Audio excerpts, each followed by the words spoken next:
नमस्कार साथियों, मैं एडवोकेट प्रशांत कुमार वर्मा और आप सभी को adventures help initiative social welfare society की ओर से आप सभी का स्वागत वंदन और अभिनंदन करता हूं। आज हम एक ऐसे अधिकार पर चर्चा करने जा रहे हैं जो आम नागरिक को सशक्त बनाता है, जवाबदेही सुनिश्चित करता है और भ्रष्टाचार के खिलाफ सबसे बड़ा कानूनी हथियार बन चुका है, जो है सूचना का अधिकार यानी आरटीआई एक्ट 2005। तो ये एक ऐसा एक्ट है जो एक आम नागरिक के लिए बहुत ही अच्छा और न्याय पाने के लिए भ्रष्टाचार के खिलाफ बहुत ही एक अच्छा कानून है। इस विषय के बारे में हम आज पूरे विस्तार से समझने का प्रयास करेंगे कि आरटीआई क्या है और आरटीआई का उपयोग क्या है, इसके लाभ क्या है और आरटीआई के बारे में जानना क्यों जरूरी है। तो इन सभी विषयों के संबंध में आज हम बहुत ही विस्तार से समझेंगे और आज की मीटिंग में एक आम व्यक्ति भी अगर इस मीटिंग को सुन पा रहा होगा तो कम पढ़ा लिखा व्यक्ति भी इस आरटीआई का उपयोग करके कोई भी किसी भी डिपार्टमेंट से जानकारी ले सकता है, क्योंकि हम बहुत ही इजी तरीके से आसान तरीके से आरटीआई के संबंध में जानकारी रखने का प्रयास करेंगे। तो सबसे पहले आरटीआई क्या है यानी सूचना का अधिकार क्या है। तो आरटीआई अर्थात R for right to information यानी इंफॉर्मेशन प्राप्त करने का राइट अधिकार। तो भारत के हर नागरिक को यह कानूनी अधिकार है कि वह किसी भी सरकारी विभाग से सूचना मांग सकता है और यह जो अधिकार है ये आरटीआई एक्ट 2005 के तहत मिलता है। अगर हम बात करें कि इस आरटीआई का जो अधिकार है, इस अधिकार के अंतर्गत हम क्या क्या प्राप्त कर सकते हैं, तो हम यहाँ पर देख पा रहे हैं कि जो कानून है इसके अंतर्गत कोई भी रिकॉर्ड है, दस्तावेज है या कोई परिपत्र है, कोई आदेश है, कोई संविदा है, कोई रिपोर्ट है, कोई नमूने हैं, कोई मॉडल है या इलेक्ट्रॉनिक तौर से भी कोई चीज अगर रखी गई है या सरकार के पास या कोई व्यक्तिगत कोई जो दस्तावेज है या कोई दस्तावेज ऐसा है जो रिकॉर्ड किया गया भले ही पर्सनल है, अगर उस दस्तावेज को रिकॉर्ड करके रखा गया है तो आरटीआई के माध्यम से हम उसे प्राप्त भी कर सकते हैं या उसका अवलोकन भी कर सकते हैं या हम चाहें तो उस दस्तावेज की हम जो छाया प्रति है सत्यापित प्रतिलिपि भी प्राप्त कर सकते हैं। साथ ही साथ अगर कोई ऐसी सूचना है या जो सूचना जो वीडियो के माध्यम से, तो हम वीडियो क्लिप भी या वीडियो कैसेट भी या जो भी चीजें हैं इस तरीके की चीजें भी हम आरटीआई के माध्यम से या सीसीटीवी फुटेज है वो भी हम आरटीआई के माध्यम से प्राप्त कर सकते हैं। तो हमने ये समझा कि हर तरीके के जो भी दस्तावेज हैं या जो सरकारी या जो भी आवश्यक जो दस्तावेज हैं जो हमसे या हमारे अधिकार को दिलाने वाले हैं, तो ऐसे सभी डॉक्यूमेंट्स दस्तावेज हम आरटीआई के माध्यम से प्राप्त कर सकते हैं। अब बात करते हैं कि ऐसे कौन से दस्तावेज हैं जो हम जिनकी जानकारी हम नहीं प्राप्त कर सकते हैं। तो जनरली ऐसे दस्तावेज या ऐसी जानकारी जिससे कि देश की एकता और अखंडता प्रभावित है या देश की जो एकता अखंडता सुनिश्चित नहीं की जा सकती है या देश की रक्षा से संबंधित है या जो गोपनीय जो देश की सुरक्षा के लिए जो गोपनीय कुछ बातें हैं दस्तावेज हैं, तो ऐसी चीजों को हम आरटीआई के माध्यम से प्राप्त नहीं कर सकते हैं। या जो भारत सरकार के पास जो विदेशों से प्राप्त कोई सूचनाएं हैं तो उन ऐसी सूचनाओं को भी हम प्राप्त नहीं कर सकते हैं। या जो ऐसी सूचनाएं हैं जिससे कि न्यायालय की अवमानना हो सकती है या संसद या विधानसभा के विशेषाधिकारों का हनन हो सकता है, तो ऐसी भी जानकारी हम आरटीआई के माध्यम से प्राप्त नहीं कर सकते हैं। या कोई कैबिनेट या मंत्रिपरिषद या सचिवालय या कुछ ऐसे जो अधिकारी हैं या ऐसे विभाग हैं जो एक प्रकार से गोपनीय हैं या गुप्तचर जो गोपनीय जो जानकारियां हैं जो देश के हित में आवश्यक हैं, या कोई सुरक्षा एजेंसियां हैं, जैसे कि अपने यहाँ आईबी हो गई, रॉ हो गया, या राजस्व जो गुप्तचर हैं, या केंद्रीय आर्थिक गुप्तचर ब्यूरो है, प्रवर्तन निदेशालय है, नारकोटिक्स कंट्रोल ब्यूरो है। तो इस प्रकार से जो गोपनीय विभाग हैं गवर्नमेंट्स के, जो देश हित में, जनता के हित में, लोक कल्याण के हित में जो चीजें गोपनीय रखी जाना आवश्यक हैं, तो उन इस प्रकार की जानकारी को छोड़ करके हम सभी प्रकार की जानकारी क्या कर सकते हैं, आरटीआई के माध्यम से प्राप्त कर सकते हैं। तो आरटीआई के हम कौन सी जानकारी प्राप्त कर सकते हैं और कौन सी जानकारी प्राप्त नहीं कर सकते हैं, इन दोनों विषयों पर हमने बात को समझा। इसके बाद हम बात करते हैं कि आरटीआई के पीछे उद्देश्य क्या है, यानी जो ये कानून लाया गया है, आ- जो आरटीआई का जो कानून लाया गया, तो इस कानून लाने के पीछे उद्देश्य क्या है या मंशा क्या है। तो हम देख पा रहे हैं या समझ पा रहे हैं कि इससे क्या है, जो सरकार की जो कार्य प्रणाली है, जो कार्य करने की जो है, तो इसमें क्या होगा, पारदर्शिता आएगी, यानी पारदर्शिता को बढ़ावा मिलेगा, यानी कि एक प्रकार से सत्यता या जो सही चीजें हो पाएंगी, इसमें किसी भी प्रकार से भ्रष्टाचार नहीं हो पाएगा। साथ ही साथ जो सार्वजनिक जो जवाबदेही है, यानी कि जो जवाबदेही लोगों पर बनती है, वो जवाबदेही को हम सुनिश्चित कर सकते हैं। तीसरी चीज बात करें कि जो नागरिकों के जो निर्णय हैं या प्रक्रिया है, तो इसके माध्यम से जो एक नागरिक है, शिव कुमार जी आपका भी माइक ओपन है, अनम्यूट है तो म्यूट कर ले।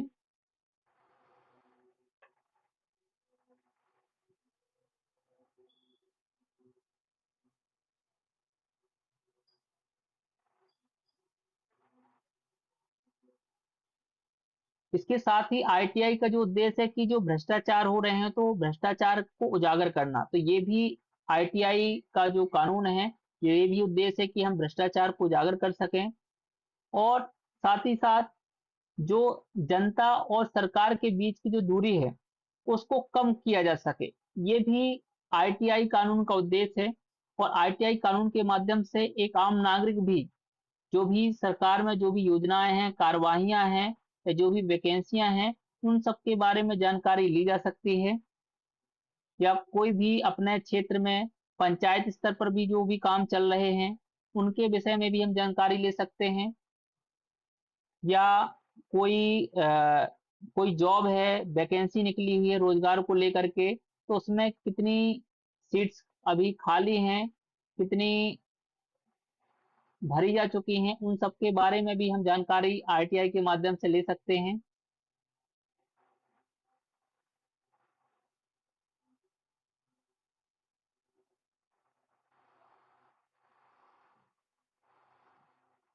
अब हम बात करते हैं कि जो आरटीआई है, इस आरटीआई का उपयोग हम कैसे करेंगे। तो हम देख पा रहे हैं जो आरटीआई है, तो आरटीआई के लिए जो आवेदन शुल्क है, अगर आप लोगों के पास कोई अगर प्रश्न वगैरह आ रहे हों, तो जैसे ही हमारा ये आईटीआई का सेशन समाप्त होगा, इसके लास्ट में हम सभी से प्रश्न लेंगे, आप लोगों के प्रश्न सुने जाएंगे, और कोशिश की जाएगी कि आप सभी को उन प्रश्नों के जवाब मिल सकें। इससे पहले आप सभी लोग अपने जो माइक हैं, वो म्यूट करके रखिए।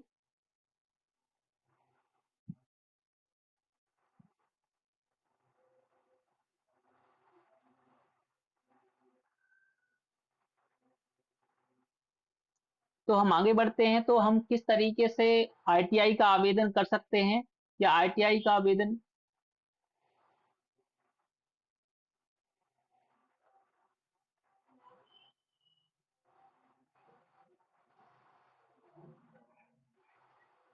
तो आप सभी लोग अपने माइक को अनम्यूट नहीं करिएगा, म्यूट रखिएगा, आपको अपनी बात रखने का अवसर दिया जाएगा। तो हम बात कर रहे थे कि जो आईटीआई है, तो आईटीआई का आवेदन हम किस तरीके से लगाएंगे, किस जगह पर लगाना होगा, कहाँ पर आवेदन करना होगा, क्या फीस लगेगी, तो क्या प्रक्रिया रहेगी। अगर हम आवेदन करते हैं और वो आवेदन करने के बाद उस पर कोई सुनवाई नहीं होती है, या हमें एक निश्चित समय पर उसकी जानकारी नहीं मिलती है या वो डिपार्टमेंट जो है वो हमें जानकारी देने के लिए तैयार नहीं है, तो हमारे पास क्या राइट्स है? हम क्या कर सकते हैं? हम फिर कौन से ऑफिस में जा सकते हैं? तो इन्हीं सब के संबंध में हम चर्चा कर रहे हैं कि सबसे पहले हम क्या करेंगे, जो आवेदन है, हम आवेदन एक लिखित तौर से रिटन में एक आवेदन बनाएंगे। आवेदन पर हम 10 रुपए की, तो 10 रुपए का शुल्क लगेगा। और जो बीपीएल परिवार के जो लोग होंगे, तो वो बीपीएल परिवार का जो या उनका राशन कार्ड होगा या बीपीएल का जो सर्टिफिकेट होगा, उसकी अगर कॉपी आवेदन के साथ लगाएंगे तो उन्हें वो 10 रुपए का शुल्क भी पे नहीं करना पड़ेगा। और जो भी हम दस्तावेज प्राप्त करना चाहेंगे, तो जो भी कॉपियां या प्रतियां मिलेंगी, तो उन पर हमें 2 रुपए प्रति पृष्ठ के हिसाब से हमें पैसा लगेगा। तो आवेदन करने में हमें आवेदन और 10 रुपए का शुल्क पे करना होगा। और जो बीपीएल कार्ड धारी हैं वो 10 रुपए का शुल्क भी पे नहीं करना पड़ेगा। इस प्रकार से हम एक आवेदन लिखित तौर से हम दे सकते हैं। जो भी या एक निर्धारित जो फॉर्म आता है उसको भी भर सकते हैं, या स्वयं से भी बना सकते हैं और उस पे 10 रुपए का टिकट चिपका करके भी हम दे सकते हैं। या जो भी पोस्टल ऑर्डर है, या चालान के माध्यम से या डिमांड ड्राफ्ट के माध्यम से भी हम 10 रुपए का भुगतान कर सकते हैं। भेजने के तरीके की बात की जाए, तो वो जो आवेदन है, हम आवेदन को हम स्वयं उस ऑफिस में जा करके, यानी जिस भी ऑफिस या डिपार्टमेंट से जो भी जानकारी जो भी जानकारी हमें चाहिए है जिस भी ऑफिस से, उस ऑफिस में हम स्वयं जा करके उस आवेदन को दे सकते हैं और उस आवेदन की रिसीविंग ले सकते हैं। या फिर जो हम स्पीड पोस्ट भी कर सकते हैं, स्पीड पोस्ट के माध्यम से भी हम आवेदन भेज सकते हैं। या आरटीआई पोर्टल, कुछ राज्यों में आरटीआई या संबंधित कुछ ऐसे डिपार्टमेंट हैं जो संबंधित डिपार्टमेंट में स्पेशली ऑनलाइन माध्यम से आरटीआई का आवेदन करने की सुविधा होती है। तो उन विभाग में, उस डिपार्टमेंट में डायरेक्ट उससे ऑनलाइन के माध्यम से भी हम, डिजिटली तरीके से भी हम आवेदन कर सकते हैं और आरटीआई के माध्यम से वो हम जानकारी प्राप्त कर सकते हैं। तो इस प्रकार से हम लिखित तौर से भी, रजिस्टर्ड पोस्ट से भी, स्पीड पोस्ट के माध्यम से भी और ऑनलाइन के माध्यम से भी, यानी जो आरटीआई का पोर्टल है उसके माध्यम से भी हम आवेदन कर सकते हैं। अगर हम बात करें कि हमने आरटीआई का आवेदन कर दिया, अब आवेदन करने के बाद वो हमें जो जानकारी है, वो जानकारी हमें कितने दिनों के अंदर मिलेगी या उसकी समय सीमा क्या है? तो जो कानून है, कानून क्या कहता है कि अगर आपने आवेदन किया है तो आवेदन करने के 30 दिन के अंदर आपको, जो आपने जो आवेदन जो जो भी आपने जो जानकारी मांगी है, वो जानकारी आपको 30 दिनों के अंदर उपलब्ध कराई जाएगी। यानी जिस तारीख को आपने आवेदन किया है, उस आवेदन से 30 दिन के अंदर आपको वो जानकारी उपलब्ध कराई जाएगी। अगर जो आपका आवेदन है, आवेदन अगर किसी व्यक्ति की स्वतंत्रता और जीवन के बारे के संबंध में, यानी उसकी स्वतंत्रता, जो उसकी लिबर्टी है, फ्रीडम है, उससे संबंधित है, या उसकी लाइफ को लेकर के, उसके जीवन से संबंधित है, तो फिर ऐसे आवेदन करने से 48 घंटे के अंदर आपको वो जानकारी उस डिपार्टमेंट या उस ऑफिस के माध्यम से आपको उपलब्ध कराई जाएगी।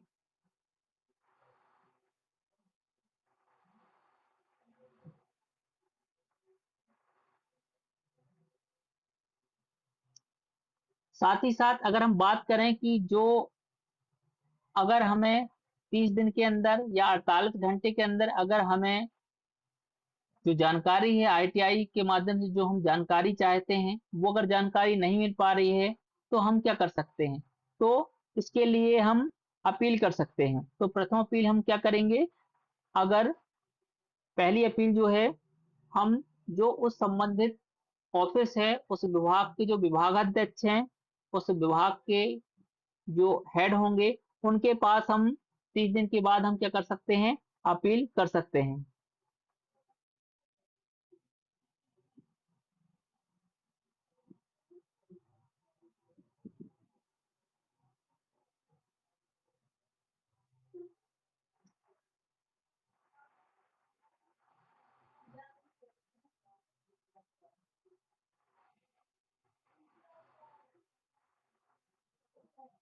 हेलो, सभी को मेरी आवाज आ रही है?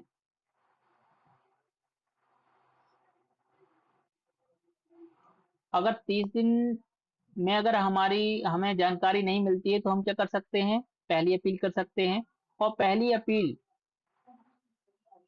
जो है, पहली अपील करने के बाद अगर यानी कि 90 दिन का समय अगर गुजर जाता है पहली अपील आवेदन करने के बाद से, और हमें जानकारी नहीं मिलती है प्रथम अपील में भी, तो उसके बाद हम क्या कर सकते हैं? दूसरी अपील भी कर सकते हैं।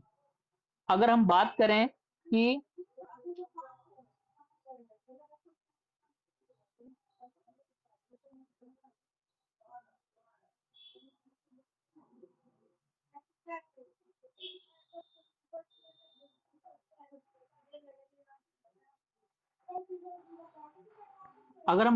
कि सूचना अगर नहीं दी जा रही है तो क्या होगा? तो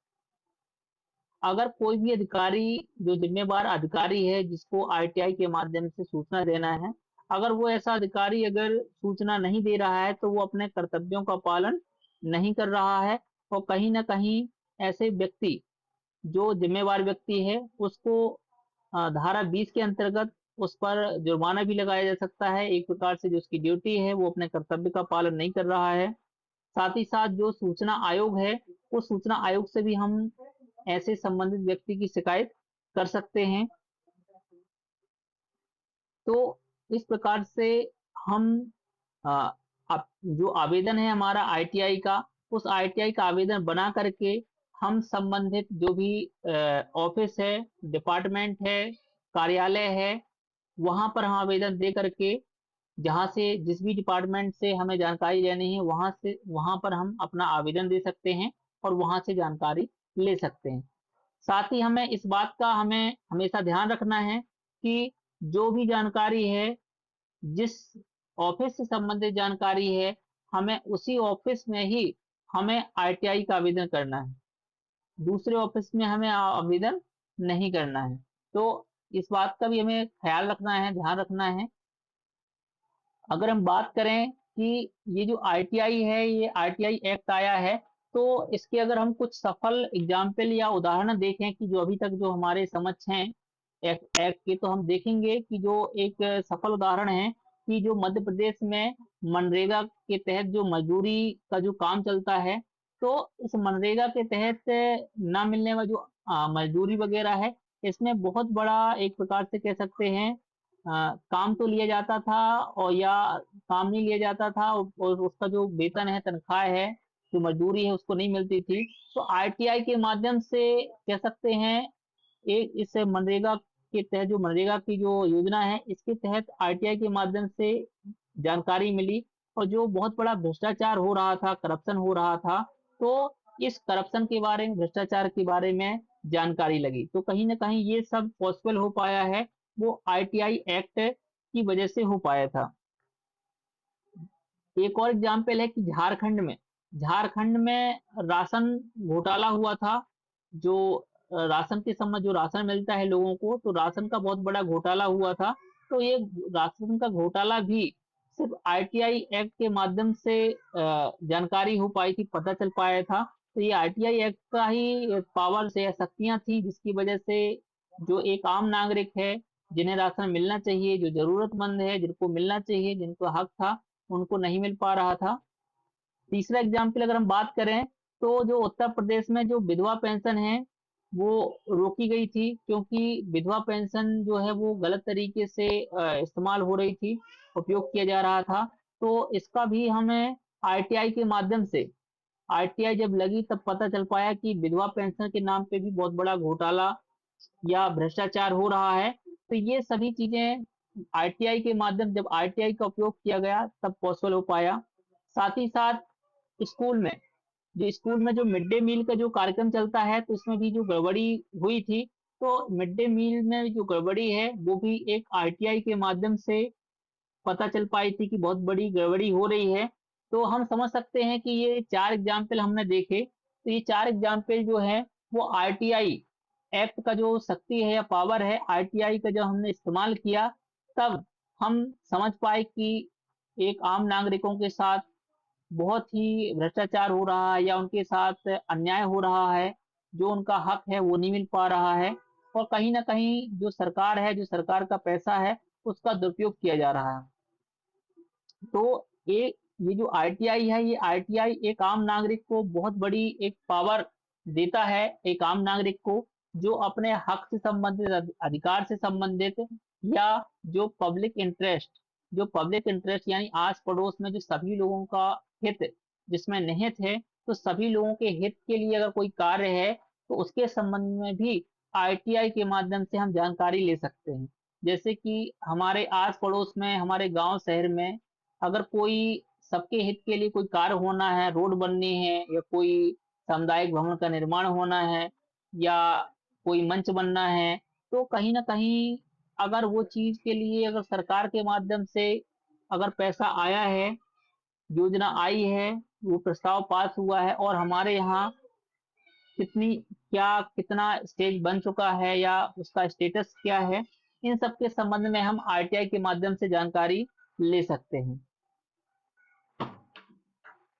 तो ये आईटीआई जो है वो एक कह सकते हैं एक आम व्यक्ति के लिए बहुत ही उसके जीवन को अच्छा बनाने के लिए, देश को अच्छा बनाने के लिए और एक ज़िम्मेदार नागरिक होने के नाते भी ये आरटीआई एक्ट एक बहुत ही समाज को बदलने के लिए, अपने आप को अ, न्याय दिलाने के लिए एक बहुत ही अच्छा एक माध्यम है। इस आरटीआई की महत्वता को हम सभी एक आम नागरिक को, बुद्धिजीवियों को समझना होगा और उसका सही उपयोग करना होगा। अगर ये हम कर पा रहे हैं तो निश्चित तौर से हम एक ज़िम्मेदार नागरिक कहलाएँगे और जो हमारी जो ज़िम्मेदारियाँ हैं, उन ज़िम्मेदारियों का भी हम या देश के निर्माण में भी हम कुछ सहयोग कर पाएँगे। तो इस आईटीआई को लेकर के ये एक छोटा-सा सेशन हमने रखा था और इस आरटीआई को लेकर के आप लोगों में से किसी के भी अगर कोई क्वेश्चन है, तो आप अपनी बात रख सकते हैं या आप में से अगर कोई इस आरटीआई को लेकर के कुछ और जानकारी ऐड करना चाह रहे हैं, तो आपका स्वागत है। आप इस आरटीआई के सेशन में आप भी जो कुछ महत्वपूर्ण बातें आपको लगती हैं कि ऐड करनी चाहिए, तो आप ऐड कर सकते हैं। आपका स्वागत।